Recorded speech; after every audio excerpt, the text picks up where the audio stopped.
This episode of Chat Chow is sponsored by Orlando's Eat Local Week and the Winter Park Harvest Festival, happening November 11th through the 20th. For more information, visit eatlocalweek.com and winterparkharvestfestival.com. Welcome to Chat Chow, a weekly show interviewing the personalities behind Florida's food scene. On today's episode, we'll be speaking with James Petrakis, owner and executive chef of the Ravenous Pig here in Winter Park, Florida.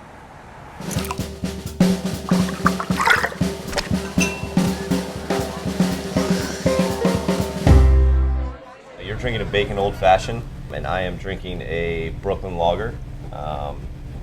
We infuse bacon into bourbon and then candy the bacon. It's one of our most popular cocktails.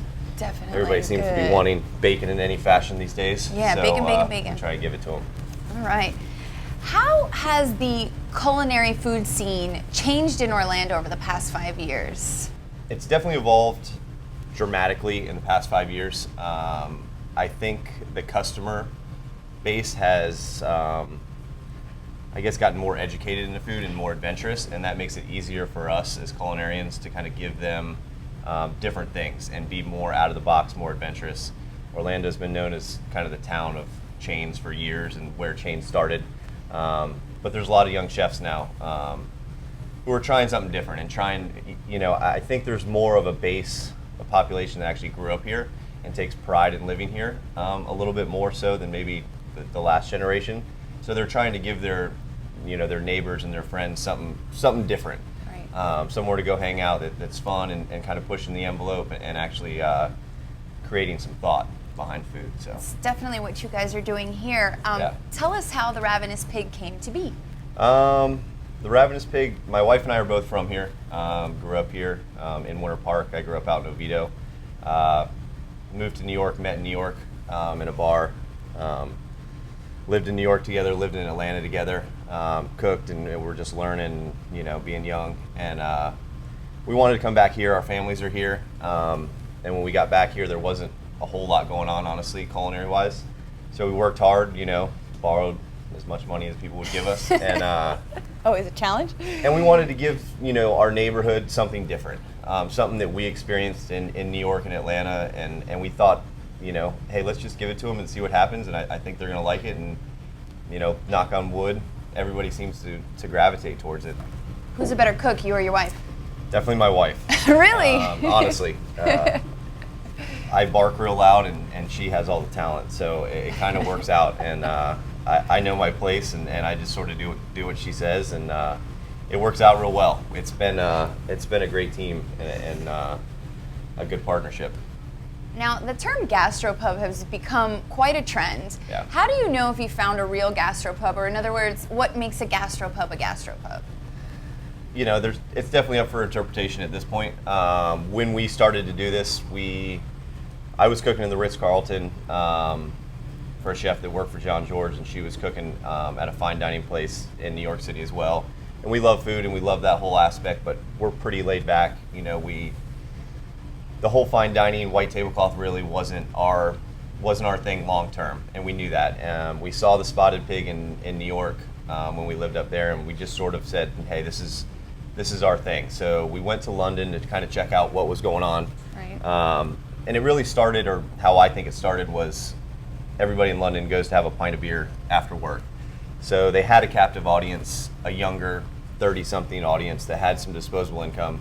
So these young chefs kind of went into these pubs or bars and said, hey, they're already here, let's give them great food at a more relaxed atmosphere. And that's kind of how it started. Explain to our Chat Chow viewers some of your signature items, and I'm sure you might start with those Gruyere biscuits. Yeah. We change our menu every month, almost 70%, but there's probably about 30% that can't change just because of demand and people like it. The Gruyere biscuits, we didn't necessarily want to do bread service, but we knew we had to do something. We have some southern roots, and luckily we've got a team back there. Most of them have been with us now 5 years. And so when we were conceptualizing this restaurant, we were just at my house cooking. We'd be like, hey, anybody got any ideas? Let's go. We had a girl that was working for my wife, Jenny, who said, hey, let's do biscuits. And they started playing around with biscuits for a while.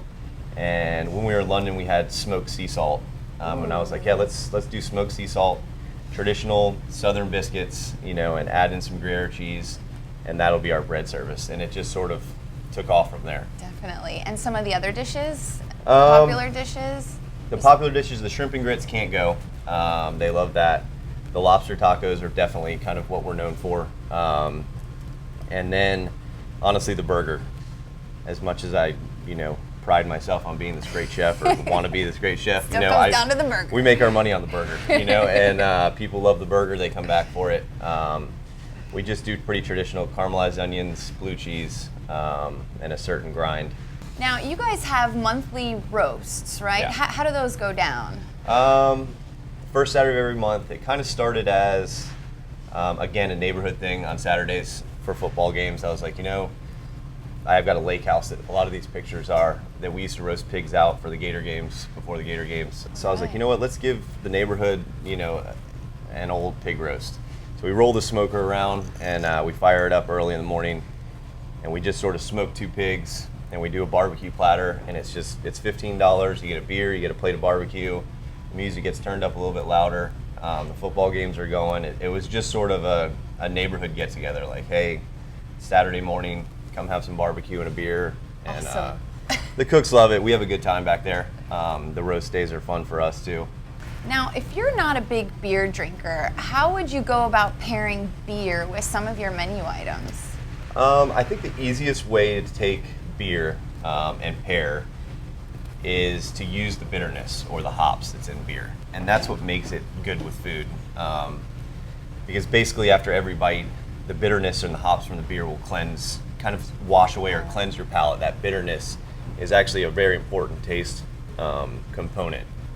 Okay. So if you come in, just ask your bartender, say, hey, an IPA is a pretty hoppy beer. It's a good way to get started in pairing food and beer because it's really just cleansing your palate.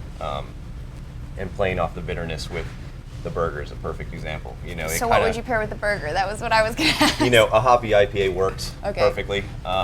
Just because it's such a rich, with the blue cheese, the onions, the ground beef, it's rich, and the fries, and the IPA, the bitterness kind of makes it feel a little bit lighter, right, and doesn't make it seem so heavy towards the end. So yeah, the IPA and a burger, you can't go wrong. Can't go wrong. You've been open since 2007. What would you say are your biggest hurdle or surprise in opening the restaurant that you didn't think would happen? Or? I guess we opened October of 2007. Honestly, the banks crashed 2 months later. Then 3 months later, the city came to us and said they were tearing this street up. So there was actually no entrance into the restaurant for like 3 months. My wife and I kind of looked at each other and we're like, you know what, if we can make it through this, everybody doom and gloom around the country and tearing up the road, and they're still coming. We're still paying our people. We still have a house. And I think that was the biggest obstacle that no one could have told me what to do. Exactly.